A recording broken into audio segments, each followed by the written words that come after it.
Welcome to Odds and Ends, a StockOdds podcast with Dave Singh and Rob Friesen. Good evening, Rob. How's everything? Not too bad, thank you. All right, we're getting ready for a mid-month seasonality here. We're coming up on the 9th and 10th day of the month. It's kind of my favorite time. It's kind of very easy to use the seasonality almanac to come up with some themes. So you like the mid-month seasonality? Is that? I like that. I like the beginning of the month, but the mid-month is like a very clean seasonality. Yeah. It makes sense. People get paid twice a month, money flow in, and it's a good one. This and then also options expiration, but this is, to me, it seems a little more clean. But good. Yeah, so I did some work offline before we started this to see what kind of sectors and what kind of stocks are showing up in a usual month in middle of March to outperform the S&P, right, the spider. And some of the things that popped up are a lot of the tech stocks like Adobe, Oracle, the chips, NVIDIA, Xilinx, Cisco. So it seems like a risk-on kind of appetite, heavy into tech, NASDAQ 100, the SMH, XLK, those kinds of things are showing up to be better outperformers with the stats. And things that are underperformers, some of the vacation stocks, MGM, some airlines, oil and oil-related things. So let's see here. Gold is better, but silver is down, so a little bit mixed on that one. And also, in terms of market cap, the IWM is expected to underperform the spider slightly. But the clearest signal I'm seeing is like QQQ, SMH, XLK. These are solid outperformers of the spider. And then the things that underperform are usually our energy. So XLE is expected to underperform in this seasonality. Same as financials. The KRE, KBE, the regionals, and even utilities. So the clear signal would be maybe a little bit more risk on and heavy in tech. So that's where we start with that. What do you see from your approach? Well, we have the U.S. dollar still, pretty strong relative to other currencies. Obviously, still part of the flight to quality trade there. So your domestic companies generally do better than ones with international exposure when you have a stronger dollar. The thing that we've got this week, of course, is the Fed announcement. This is now, all the other meetings were sort of like trying to listen to what they were going to do come March, and now we've arrived. So this is the week. And, it's hard to know what the market will respond. It's been factoring it in. I think, as you mentioned earlier to me, you see some of the move in the treasuries doing the work for the Feds already. And this is what often happens is the market anticipates everything that it knows or can't, or the market factors in everything that it knows or can anticipate. So, it's been heading that way already. The big thing, of course, is still, the inflation that's only been aggravated by, the war. But, crude did pull back. My target was 147.27 on Brent crude. We did tag 140 and pulled back from there. Now at 109. So that pullback was based on, OPEC and some other countries being able to, step in, plus the release of the strategic reserves a bit. That wasn't making too much of a difference, but the OPEC thing certainly does. I don't know if it'll last, this pullback. I'd be ready for a move back up again. And I think certainly some of the forecasts are plausible, like getting up to 150 or even breaking through it. Not sure about 200. I mean, the problem is politically is going after some of these countries that you would rather not do business with and begging them for more oil. I don't know I don't know that that's a good thing.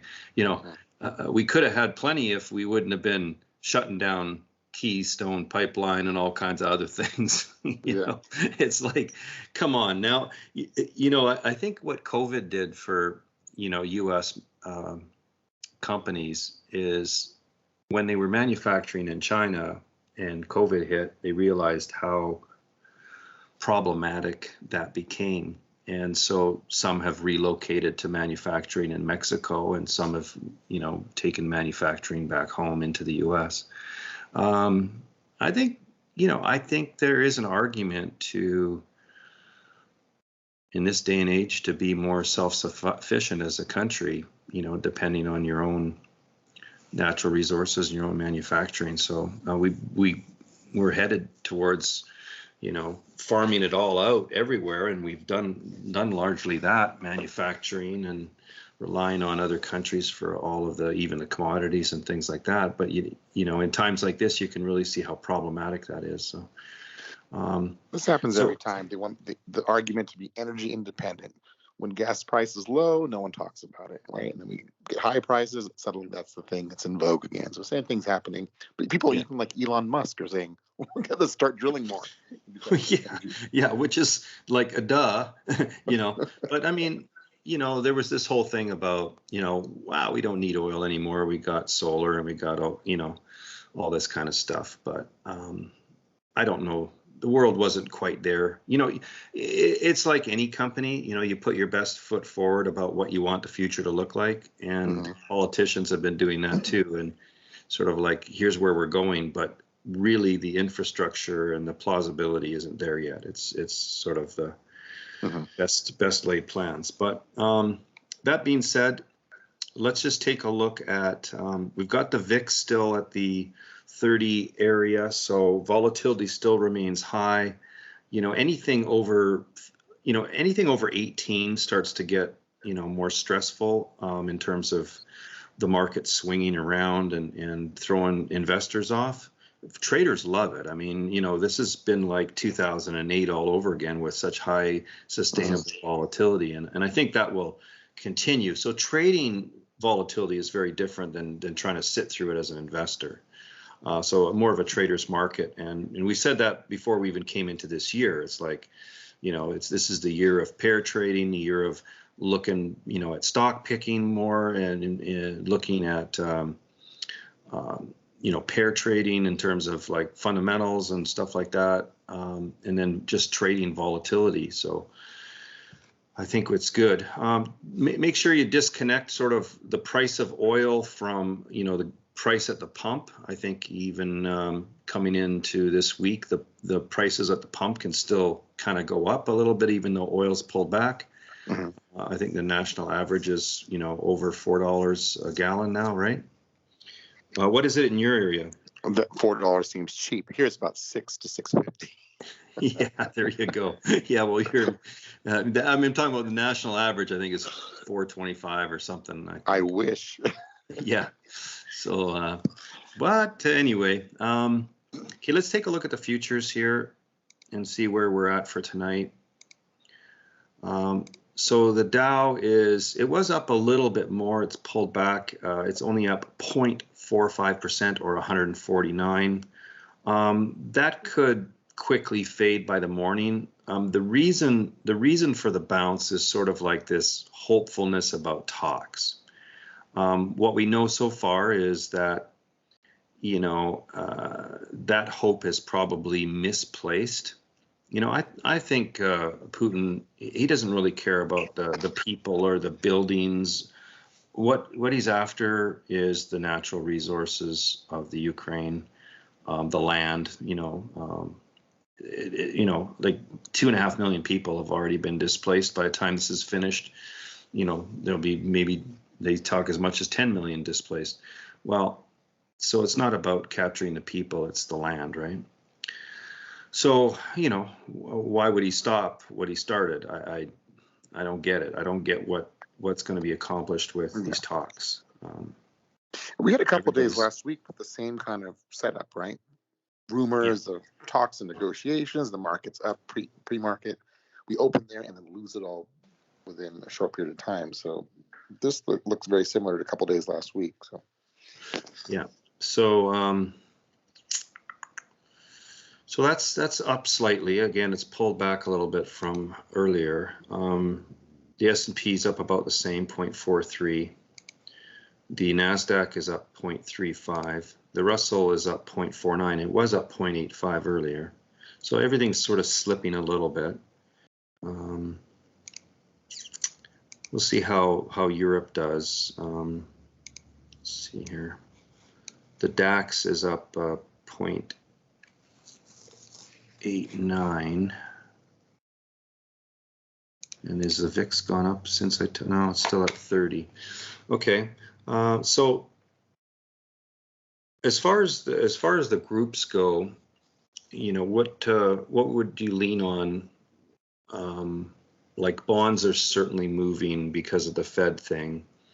yeah, We've got a little bit of we've got a 206. little bit of problem with J.P. Morgan and the LME, the nickel trade that's gone so terribly wrong for some hedge funds and things like that. So I'm not sure the banks, even though interest rates are rising, the banks should be favored. They're not performing super well right now. Mm-hmm. What is the XLF for this week? It's actually expected to be down. So yeah, so I would say, well, that's what we're kind of seeing, even though it maybe is an argument for they should be better, but they're not performing. The oil trade, that's going to be a tough one again, just because like it has pulled back, and it could even sell off a little bit more, but it could also rally. It's going to be a little bit tricky. I'd probably be, balanced long and short within the group.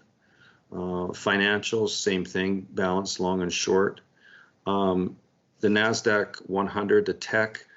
I'm wondering when we get to this point where people go, we're factoring in that Russia's going to end up completing its mission that it wanted, and yeah, that might even mean significant ramifications, but we're factoring in that there is going to be an end to this, and so this is the time to buy our technology stocks again. I'm always watching for that, for a bottom on this, and that we could rally higher from here.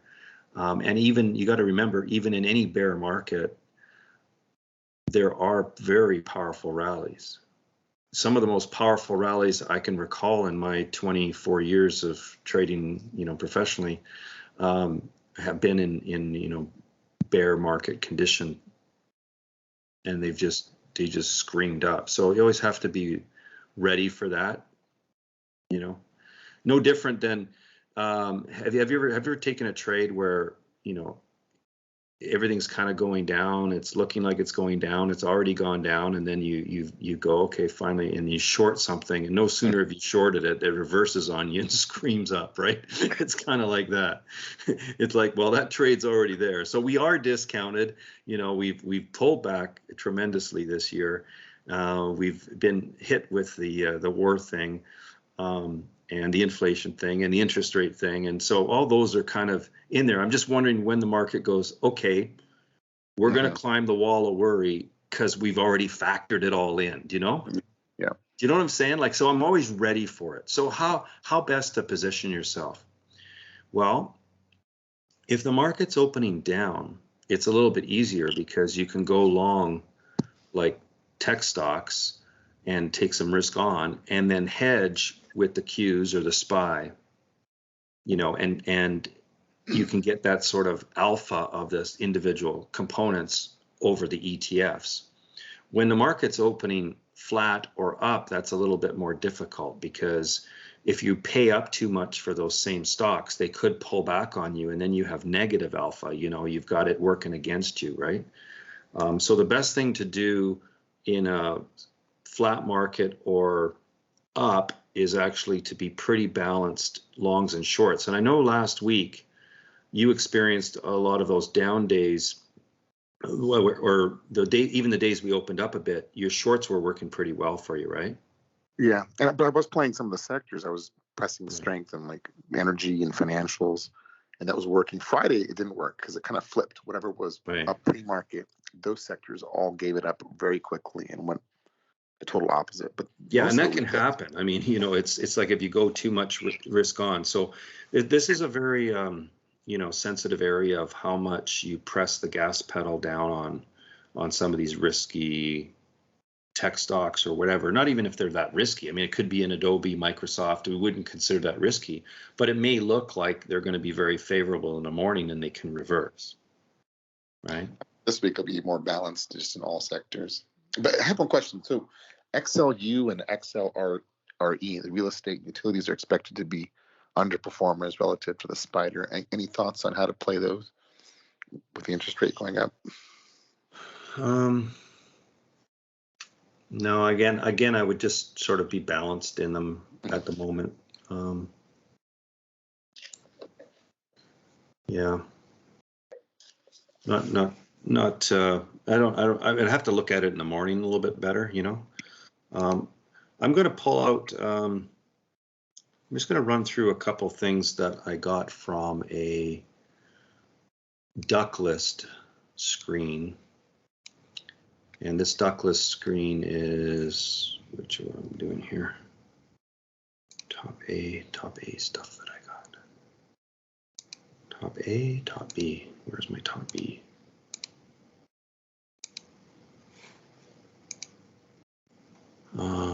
Open to close. That's open to close. That's CCI. No, I can't find my other one right now. Sorry about that. Oh, here it is. I got it now. Okay. So this is open to close strategy, percent B and RSI.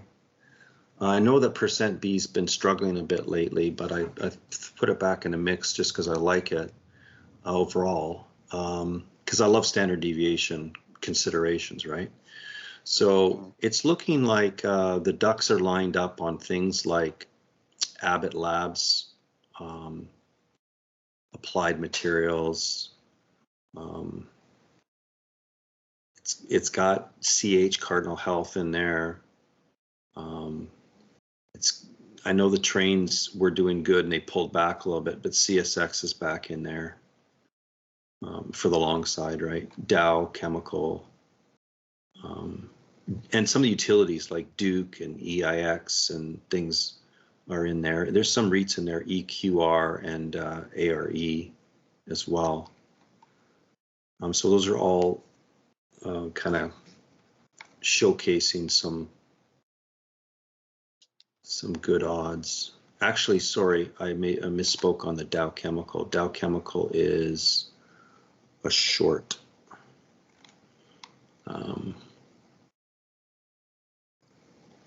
And Apache Energy actually is a short, according to this.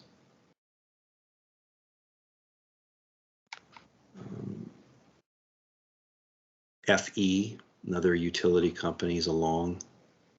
F5 Networks, you know them. F5, yeah, a long. Fiserv, FISV, a long. And this is just from the ducks lined up on the statistics. That's all. Right. So yeah, I mean, I would still, just because we're in this, problem with the war, I would still lean more on utilities.